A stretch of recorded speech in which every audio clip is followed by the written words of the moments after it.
同一啲技術嘅天才合作，係咪就一定成功嘅呢？錯！好多人咧都話啊，嗰個人技術好好啊，嗰個人技術好叻啊咁樣，其實係唔係嘅？我哋永遠咧最好咧唔好同太多嘅技術人嘅喺埋一齊，最好我哋同埋富翁喺埋一齊。嗱，咁我講個比喻啦，如果富翁同埋富翁一齊嘅話嘅，富翁通常佢哋嘅話題係乜嘢咧？係點樣可以再創造金錢？佢哋唔介意謙卑一啲，唔介意投放一啲，唔介意冒險一啲，可以去創造到金錢嘅話，佢哋就願意咁樣去做，甚至乎去開發一個市場。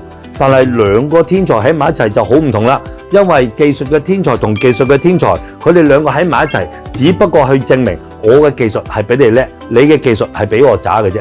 亦都因為兩個天才喺埋一齊呢，咁可能公司呢就會我做一啲嘢去攔住你，你做一啲嘢就會棘住我，咁樣令到公司嘅發展就非常之唔健康噶啦。所以喺往後嘅日子，如果揀天才同埋富翁合作，你永遠要記得係同富翁合作。